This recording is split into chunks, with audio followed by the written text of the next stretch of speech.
Welcome back to Washington Watch. My name is Joseph, back home sitting in for Tony. Reminder that you can find this and every episode of Washington Watch at tonyperkins.com on demand. Harrowing details continue to emerge from this potential case of infanticide in the nation's capital, where the bodies of 5 fully formed babies were recently recovered. This situation continues to demonstrate the need for passing the Born Alive Protection Act, and it also calls into question the lack of interest in enforcing the current laws. Nancy Pelosi and the abortion industry advocates in Congress continue to tell us this bill is not necessary because these deaths never happen. But what we clearly see is that these deaths do happen. Joining me now is Mary Szoch, the director of the Center for Human Dignity here at FRC. Mary, welcome back to Washington Watch. Thanks so much for having me, Joseph. Now, Mary, some people undoubtedly are not familiar with this story. Tell us the latest. What do we know? The remains of 5 unborn children were recovered from Cesare Sant'Angelo's abortion clinic, Washington Surgery Center, that's just 4 blocks from the White House in Washington, D.C. So far, the D.C. medical examiner has refused to do an autopsy to determine how these unborn babies died or were killed. Multiple physicians have suggested that the evidence points to the possibility that these unborn children were killed through partial birth abortion, infanticide, or born alive and simply left to die. As you said, Joseph, it underscores the need for the Born Alive Protection Act. Yeah. Mary, is what is alleged to have been done here, what appears to be done from what we do know, is it criminal? Currently, partial birth abortion is a federal crime. So that if it is determined that the unborn children were killed through a partial birth abortion, that would be a crime.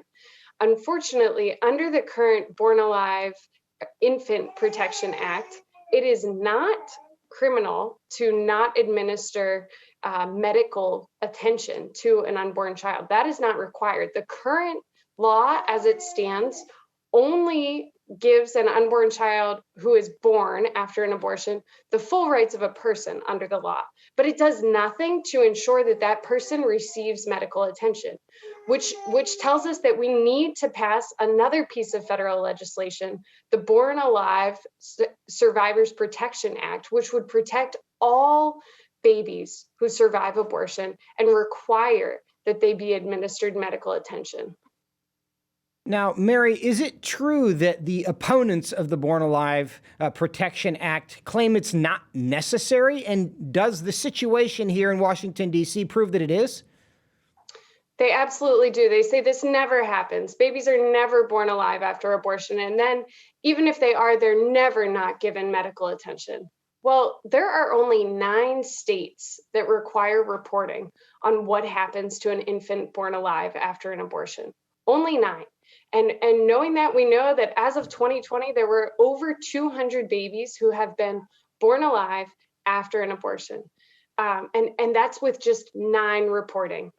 We can't imagine what it would be with 50. But what we have in DC is clear evidence that this may be happening, that we have seen, one of these unborn babies was born completely contained within the amniotic sac, which leads to multiple questions as to how that little child was born and how that little child died. Now, Mary, you mentioned previously that so far the D.C. medical examiner is refusing to do an autopsy. It's just one of the troubling things in this story about the responses from the authorities. In addition, in 2013, the department head at George Washington University Hospital filed a complaint against this doctor, Dr. Sant'Angelo, because of what the report said was, quote, bad outcomes related to an abortion. Now, of course, all abortions have bad outcomes, but the D.C., in that case, the D.C. Department of Health Board of Medicine gave Dr. Sant'Angelo some recommendations, but nothing more. Seems like they were very lenient when they became aware of harm that he was inflicting, not just on the babies he was killing, but on the mothers who were receiving the abortion. unwillingness to do an autopsy in this case, really very little oversight over a doctor who it clearly, the evidence clearly shows needs some oversight. Why are the authorities in general so lax or even indifferent to this issue? Well, Joseph, if you read the entirety of that report, what it says is that they were reluctant to do anything further because Santangelo was, quote, the go-to for the challenging cases, and he is seen as the go-to, especially for poor women, which makes us think so much of Kermit Gosnell and what he did, and the tragedy that happened in Philadelphia. That same tragedy is occurring here in Washington, D.C. These 5 unborn babies have brought the reality of abortion to light, and that reality is that every single abortion, no matter at what stage in pregnancy it's performed, takes the life of a beautiful unborn child.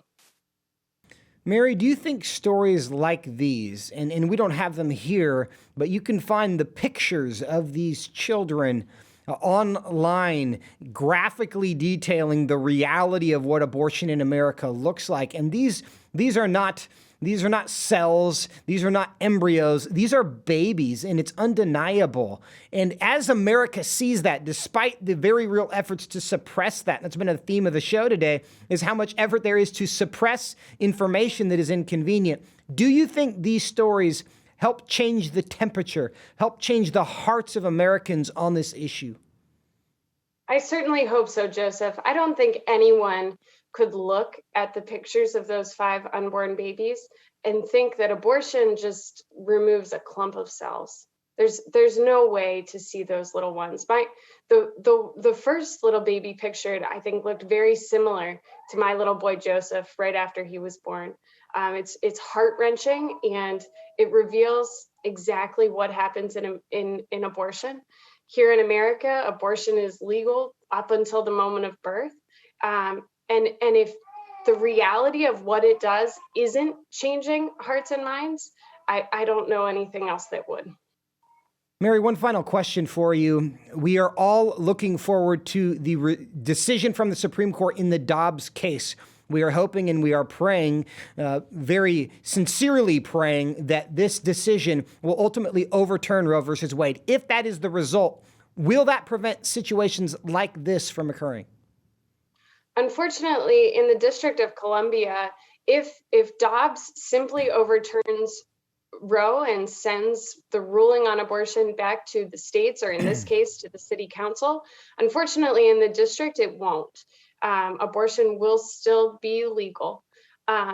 But what we need to do is we need to work at the state level to pass legislation that protects unborn children in the womb. Here in the district, people need to run for their ANC chair, for city council. We need to oppose these radical far left quote unquote progressives who believe that they are in fact the ones who get to decide who lives and dies. And I think to this point, even people on the left, there are a lot of people of goodwill who disagree with us politically on a lot of things, and they see a baby who got killed in a quote-unquote doctor's office. That bothers them, and we need to make sure we're bringing them over to help in these efforts. Mary Szoch, thank you for your help today. Thanks so much for having me, Joseph.